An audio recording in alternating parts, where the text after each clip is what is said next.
আমরা দুজনেই দেশের বাইরে থাকি, এবার পুজোর জন্য শুধুমাত্র দেশে ফেরা। হ্যাঁ, নারীর টানে বাড়ি ফেরা, পরিবার পরিজনদের সাথে পুজো কাটানোই মানে প্রধান উদ্দেশ্য।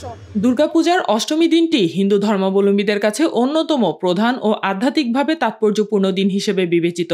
নবরাত্রির অষ্টম দিনে দেবী দুর্গার মহাশক্তির আরাধনা করা হয়, বিশেষ করে মহাগৌরী রূপের পূজা অনুষ্ঠিত হয়। আর এবার পুজোটা অবশ্যই অনেক ডিফারেন্ট, কারণ হচ্ছে অন্য বারের থেকে মনে হচ্ছে লোকজন এবার একটু বেশি, মানে মানুষজন আসছে। আমার কাছে আনন্দ লাগতেছে, কারণ আমি আনন্দ লাগতেছে বিদেই আমি আমার ফ্যামিলিকে নিয়ে এসেছি। এই দিনে ভক্তরা ভোর থেকে উপবাস বা আংশিক ব্রত পালন করে থাকেন এবং মণ্ডপে বিশেষ পূজা অর্চনার মাধ্যমে দেবীকে আহ্বান জানান। এছাড়াও অনেক স্থানে সাংস্কৃতিক অনুষ্ঠান, ধর্মীয় সঙ্গীত এবং ভক্তিমূলক নৃত্য পরিবেশনার মাধ্যমে দিনটিকে আরো মহিমান্বিত করা হয়। আমরা অলরেডি ঢাকেশ্বরী ঘুরে এসেছি, সিদ্ধেশ্বরী, কলাবাগান ঘুরে এসেছি, এরপর বনানীর ওদিকে যাওয়ার ইচ্ছা আছে।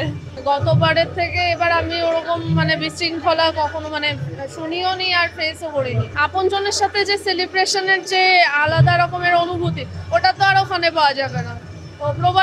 প্রবাসী জীবনই হয়। ধর্মীয় দৃষ্টিকোণ থেকে অষ্টমীকে শক্তি ও ন্যায় প্রতিষ্ঠার প্রতীক হিসেবে দেখা হয়, যেখানে দেবীর পূজা মানবিক দুর্বলতাকে পরাজিত করে সৎ ও ন্যায়নিষ্ঠ শক্তির জয়লাভের প্রতীকী বার্তা বহন করে।